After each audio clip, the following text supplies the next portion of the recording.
Well, good morning, King of Kings. It's great to be with you. We are in the middle of 21 days of prayer, and this year's focus is praying for life. Last week, we prayed for life eternal and reminded ourselves that there's a heaven and a hell coming. And so rather than living for sidelines, let's live for end zones. Today, we're going to be talking about living the full life now, and we'll pray for that at the end. And the next week, we're going to pray for the sanctity of life, especially for the unborn, as we are praying about life. So I want you to imagine you go to a movie theater and you buy a ticket and you see a movie, and the movie opens with a man lying on a bed and he's dreaming, and like movies can do, we get allowed to see inside his dream, and we see that inside his dream, the peak of his dream was a man that went into a dealership and bought a Ford F-150 pickup truck. And then he woke up. And he recognized and realized, I have no Ford F-150 pickup truck, but I really want one, and that is my dream. And so this man would go on his life, and he would work extra shifts at the plant. He would not do vacations with his family. He wouldn't show up for his kids' sporting events and activities. And all through the years, he would save up little by little. And so by the very end of the movie, he walks into a dealer and he purchases a brand new Ford F-150 pickup truck. And we get to see him driving out of the parking lot at the end, where he hits the button for the heated seats. And we get to see the 3 red dots appear, multiple amounts of heat coming at his butt and his back. He adjusts his Bluetooth settings, and then finally he tests the windshield wipers back and forth. And as the windshield wipers go back and forth, the movie ends and the credits roll. What would you think of that movie? Would you tell your friends, like, you've got to go see this movie?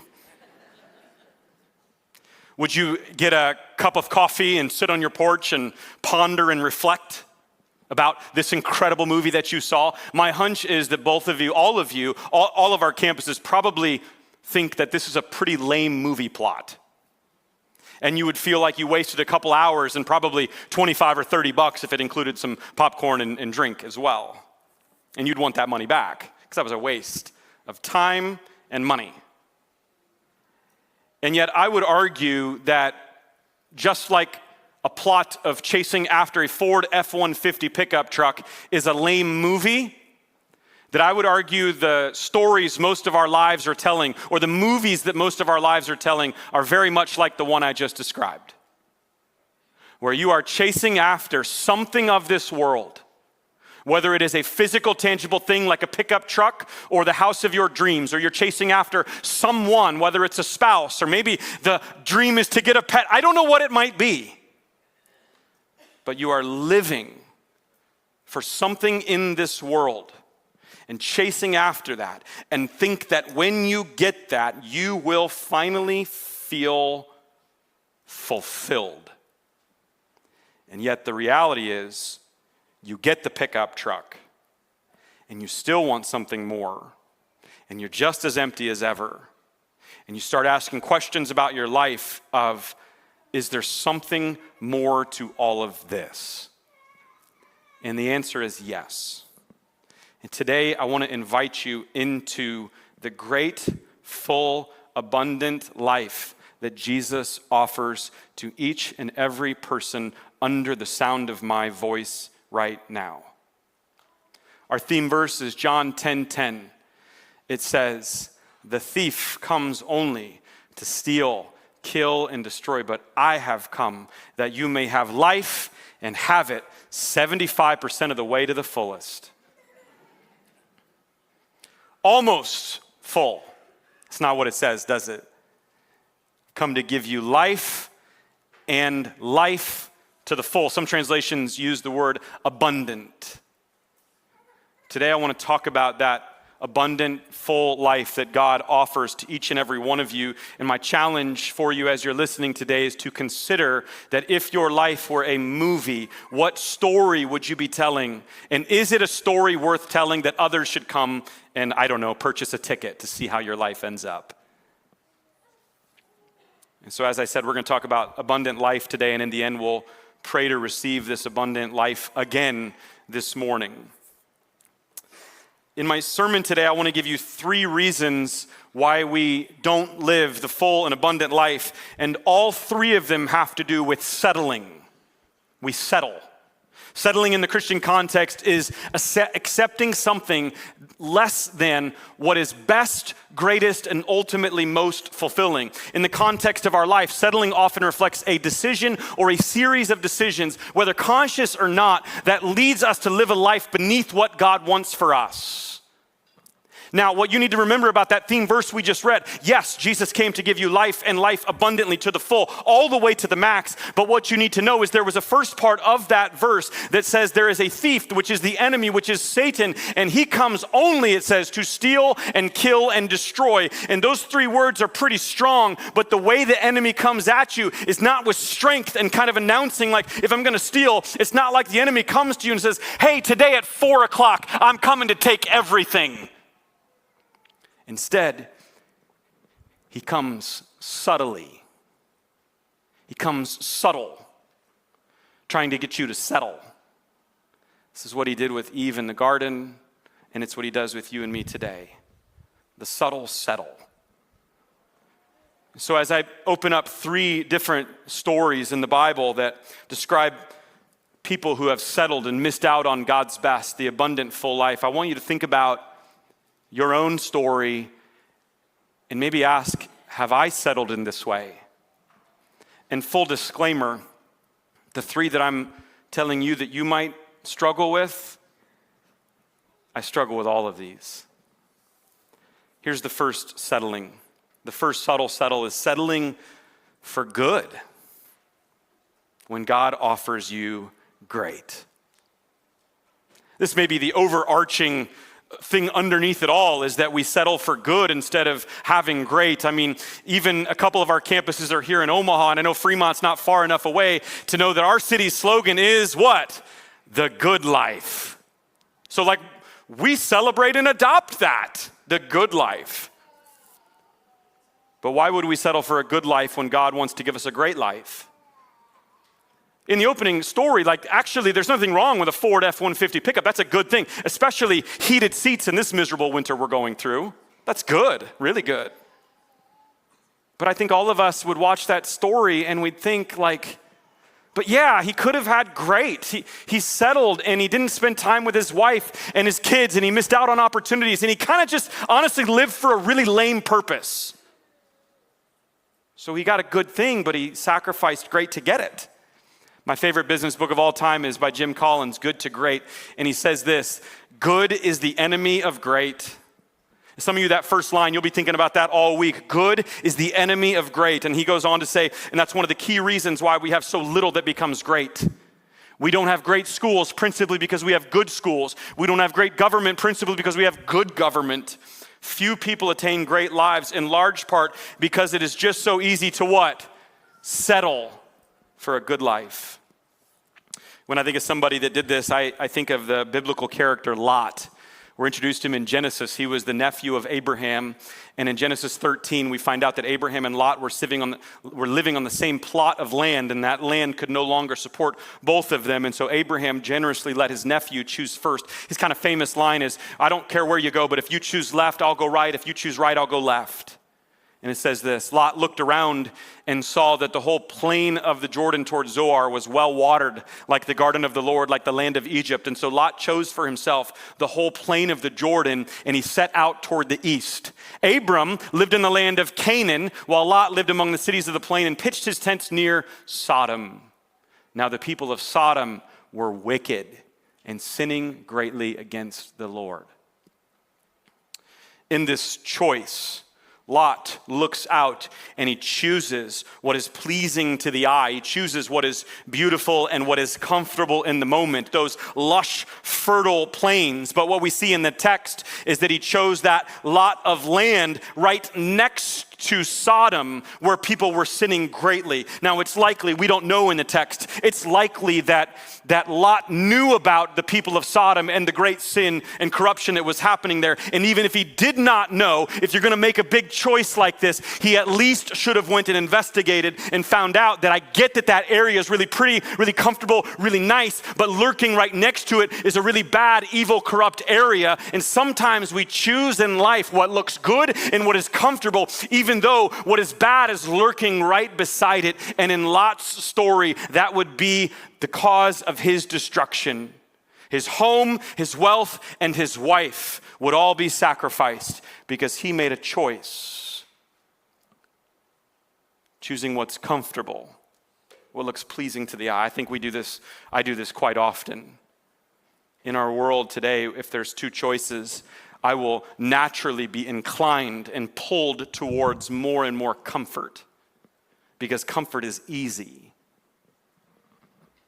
There's an author named Michael Easter, and he's a scientist. He's not religious, but he talks about just how comfortable he is and how comfortable our world is. And as I read his description of his life, I bet you can find yourself anchored in it too. Here's what he says about his life. I was comfortable, quite literally every single moment. I awoke in a soft bed in a temperature-controlled home. I commuted to work in a pickup with all the conveniences of a luxury sedan.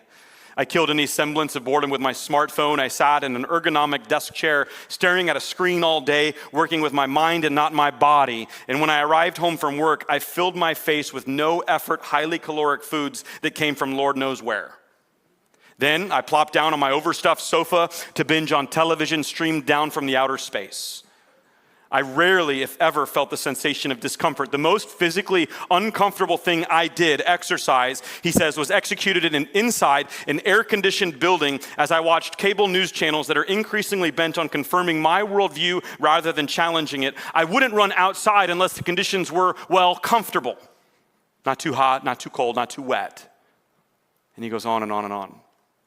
Again, he's not religious, but his words resonate deeply, and he says there's a problem when we seek comfort to its fullest extent, that it doesn't create meaningful lives that tell good stories. Rather, it creates comfortable, easy lives. And nobody wants to watch a movie that has a comfortable, easy plot line. Comfort is good, but in our economy, commitment to God is great. Commitment to God is great. Commitment means cost. Commitment means you're going to do some hard things. We choose to do what is hard over what is easy or what might be comfortable. Hear me say today, a great life is not easy and it's not comfortable, but it is still great. And so some of you need to be reminded that God didn't come to give you a good life. Don't settle, even if you live in a city that has that as your slogan for a good life, when God offers you a great life, because good is often the enemy of great. The second subtle settle is we settle for more of the world when you can have all of Jesus. We hinted at this last week, but to go deeper, there's a biblical character that I bet you probably haven't heard about. There's a total of 3 verses about this guy, and they're spread in 3 different chapters, or 3 different books, I should say, in the New Testament about a guy named Demas. And Demas was a man that was working with Paul and for the benefit of the church. And 2 of the 3 verses tell us that in 2 different places. Yet the end of his story, the 3rd chapter, the 3rd verse that we read about him is super sad. It's from 2 Timothy 4, verse 10. It's where Paul is urging Timothy, saying, hey, Timothy, do your best to come to me quickly. Why? For Demas, because he loved this world. The Greek implies the now age. He loved now. He loved everything he can get now. He loved what this world could offer. Has deserted me and has gone to Thessalonica. And that's all we know about his story. A pretty lame movie plot. Don't be a Demas. Don't settle for more of the world when you can have all of Jesus.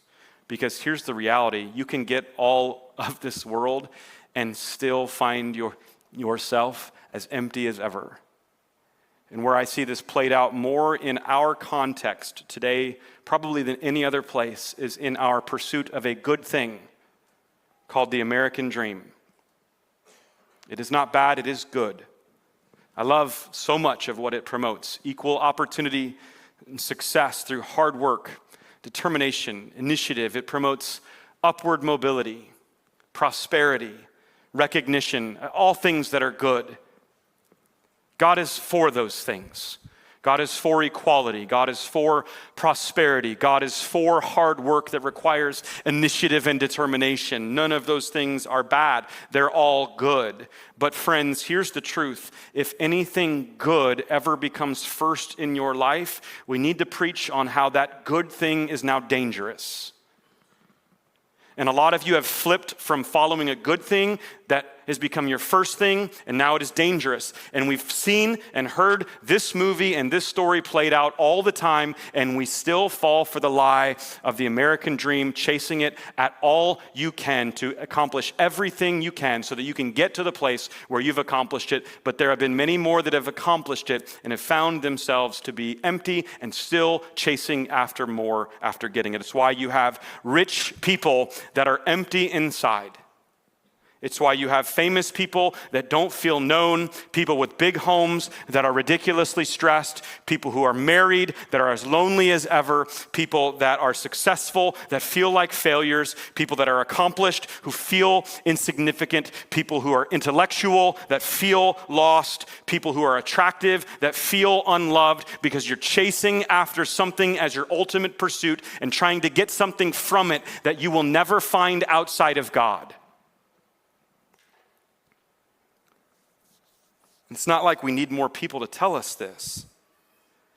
Jesus said these words in Mark 8:36. What good is it for you to gain the whole world, yet forfeit your soul? And we have to be careful because the American dream is good. I think the trap that we fall into as American Christians is we try to chase and pursue the American dream and also tack Jesus into that. And when you're living for these two things, one which is good and one which is great, but you don't have the great one as your first priority, let me tell you what will happen. You will inevitably be pulled towards the good because that's where the world is living. That's where the world is pulling you for. And at some point, they're both, one's good, one's great, but at some point, this good thing does come diametrically opposed to the great thing. Because the good thing, it has more and more and more attached to it. More recognition, more prosperity, more stuff, more wealth, more recognition, more success, more whatever. And the great thing, which is following after Jesus, has at the end of it, you get to receive a gift by somebody else's hard work and determination and initiative, free gift of grace that now so compels you that you want to follow after him. And by following after him, it's actually a constant pursuit where you deny yourself every day of something of this world. And so I'm just saying they're going to become diametrically opposed to one another at some point. And if you don't choose the great one, you will choose the good one because it always feels good to gain and it does not feel good to deny. Demas went towards more of this world and lived out a pretty lame life. I love what David Platt says in his book, Radical. He says, radical obedience to Christ is not easy. It's not comfort, what we just talked about. It's not health, not wealth, and not prosperity in this world. Radical obedience to Christ risks losing all these things. But in the end, such risk finds its reward in Christ. And he is more than enough for us. He says, my biggest fear even now is that I will hear Jesus' words and walk away content to what? Settle for less than radical obedience to him. Radical obedience and following Jesus is the great life, and it will not always cause you to be prosperous and to have material things and to have recognition and success. You might have those things, and if you have those, good for you. But what I can tell you is following Jesus, here's what it'll do. It'll give you a hope that is unshakable. It'll give you a joy that is unspeakable. You'll be filled with a love that's undeniable. You'll have a faith that's unmovable, and you will have purpose and significance for every day of your life. And that's the reward. That's what so many are actually longing for, thinking they'll get in the good thing, but is only found in the great thing. More of the world will leave you as empty as ever, but more of Jesus will fill you completely with what you need. And the third way in which we settle, the subtle settle, is we settle for immediate gratification when you could have had long-term purpose. Now, Lot and Demas had this in their story as well, but when I think of the most egregious act of settling for something now and giving up something later, my mind goes to a character in Genesis named Esau. Some of you might know that story well. His story is found in Genesis 25. Esau and Jacob were brothers. Esau was the firstborn son of Isaac, and in Jewish culture, the firstborn son received a double portion of the inheritance and got to carry on the father's legacy to the next generations. And yet in this story, Esau is really hungry and he's famished, and he gets taken advantage of by his brother Jacob, who has some stew hot on the stove ready to give to his bro. And Esau gives all of this up, his birthright, his inheritance, the legacy, for a bowl of lentil stew. Here's what it says. Once when Jacob was cooking some stew, Esau came in from the open country, famished, and said to Jacob, "Quick, let me have some of that red stew. I'm famished." Jacob, the conniving, deceiving little brother, this just a really bad guy in a lot of biblical stories, takes advantage of, first, sell me your birthright. Esau says, "Look, man, I'm about to die. What good is the birthright to me?" He exaggerated his hunger. He dismissed the immense value of his identity and his long-term purpose.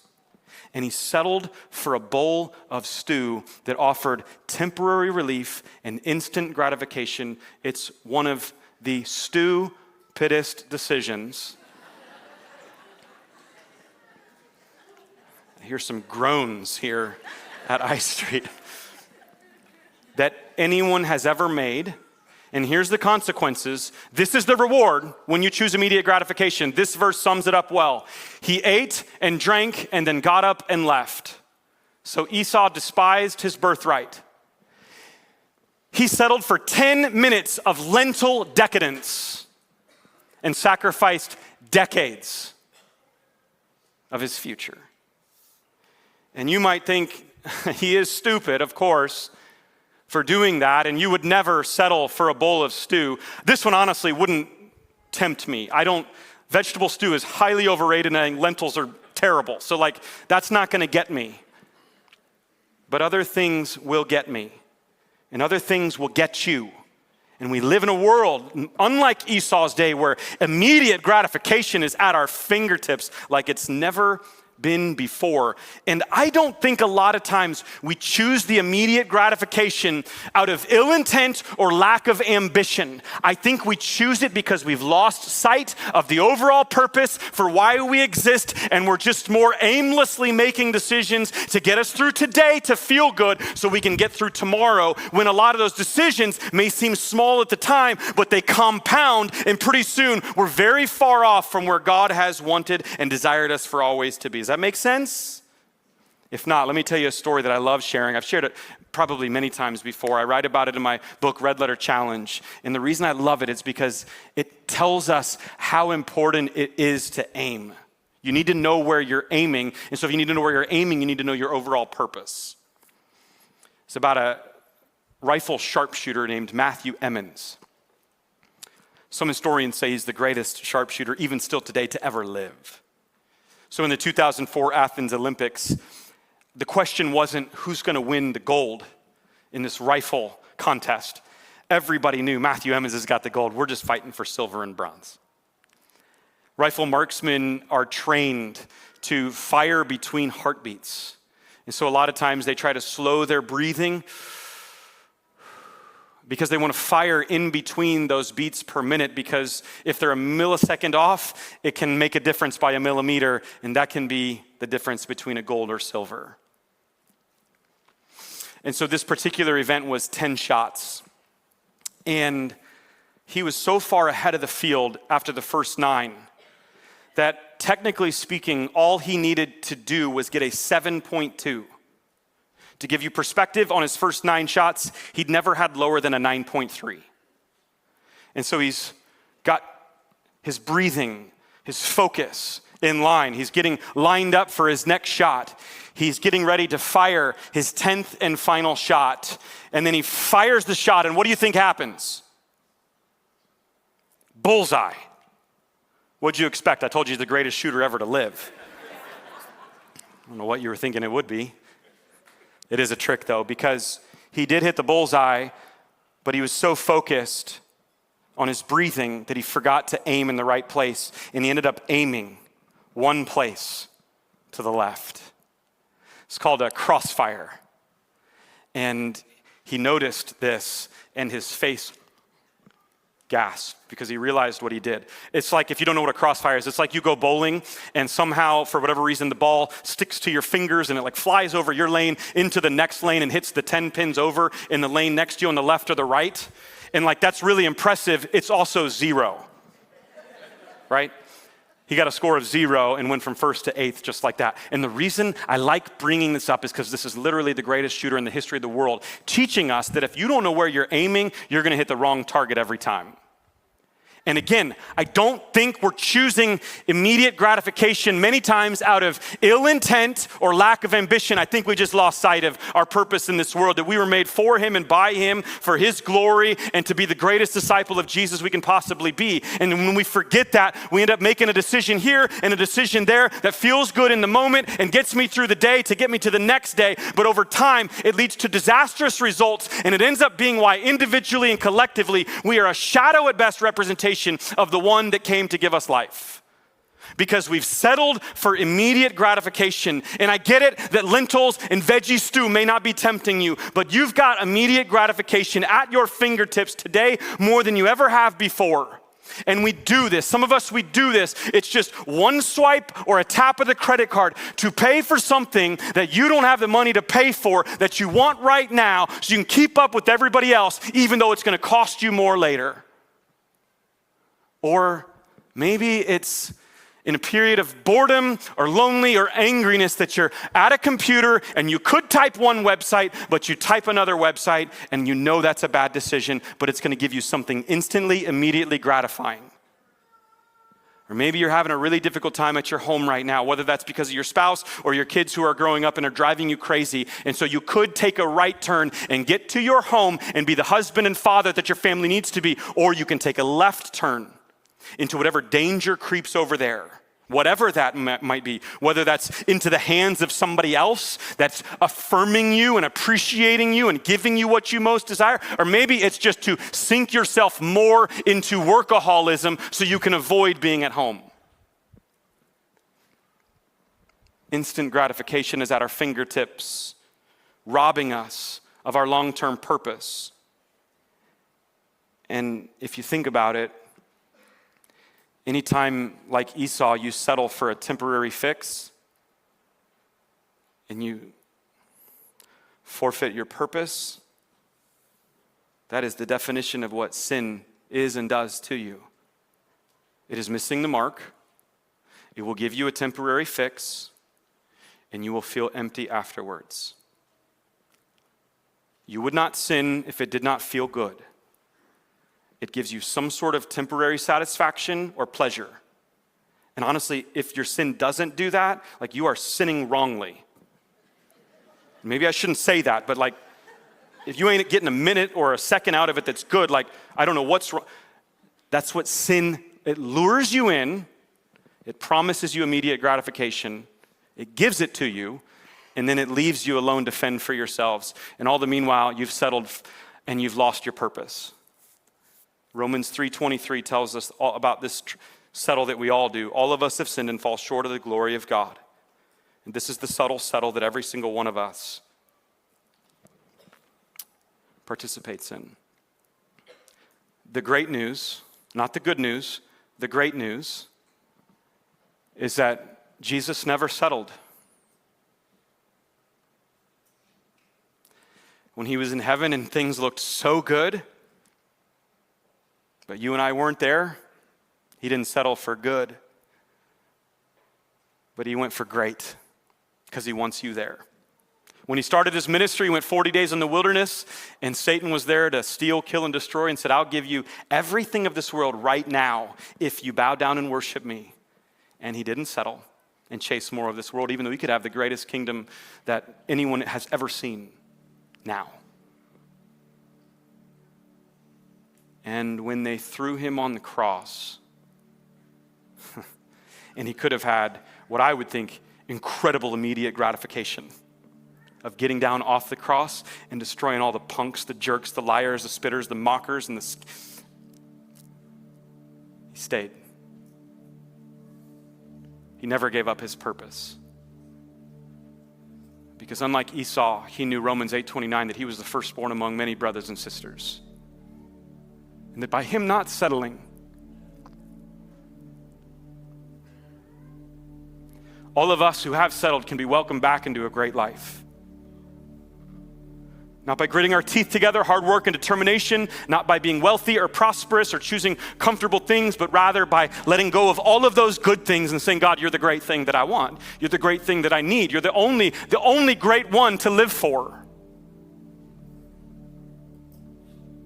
And when we who have settled for good things receive the grace, the great grace of God, we are welcomed right back into a great life as if we never lost it. He restored that back to us when he rose from the dead. And John 1:12 says it again, that all who did receive him, to those who believed in his name, he gave the right to become children of God. Your identity is still intact when you receive the grace of God, no matter what you've done, no matter how you've settled. The grace of God is big enough, wide enough, strong enough, long enough, deep enough to cover any settling that you've ever done. How great is our God? Now here's the thing about Lot, Demas, and Esau. All of them had the great life, and they all got it stolen from them because there's an adversary who subtly steals. And when he steals, he'll kill you because he wants to destroy you. And too many of you have been settling for good. And you're wondering why life still feels empty. Because for whatever reason, a good life, the good life is still filled with a lot of people who are anxious, depressed, stressed, lonely, high-strung, and feel purposeless. I don't even know how good that is, if I'm real with you. But God offers a new opportunity for his grace today to step back into a great life.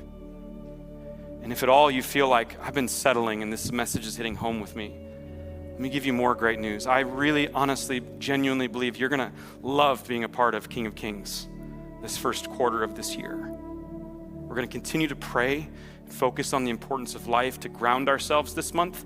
And then in February, we're starting a sermon series all about how to help you discover your purpose and live that out so you don't make stupid decisions that just pull towards instant gratification, but you remember why you're here.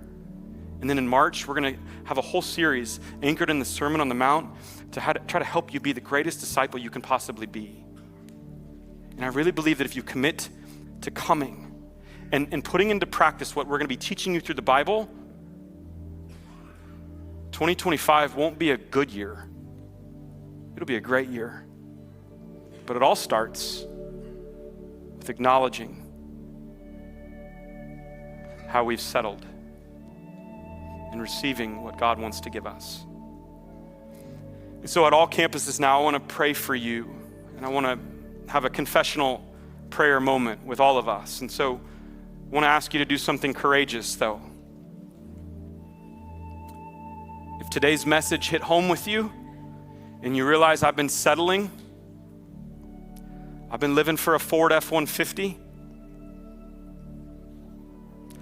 my life story and plot's pretty lame, whatever it might be, chosen instant gratification, and you want to bring all of that garbage to God, He welcomes you right now. And I want to ask you, if you have been settling at all of our campuses, would you get into a posture of confession, which means, will you kneel before the Lord? If you've settled it all, and by the way, I'm kneeling not as to show you what to do, but I need this. And if you can't kneel, would you do me a favor and raise your hand? You've settled and you've recognized, I don't want good, I want great. God offers me great. With people kneeling with hands raised. And honestly, I know there's a lot of others who aren't kneeling, who don't have hands raised, that the Spirit's speaking to you and you are that person that needs to confess. I want to just ask you to repeat this prayer with me. Say, Dear Jesus, I confess that I've settled. I've chosen comfort. I've chased things of this world. I've chosen quick fixes. I'm sorry for settling. Thank you that you did not settle.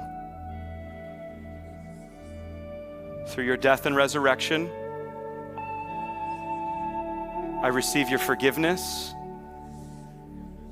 I receive your grace. And I will follow you purposefully for all my days. God, we thank you for who you are and for what you have done. May we be a church that does not settle. You're worth it, God. We love you so much. It's in your name we pray, and together all campuses say, amen.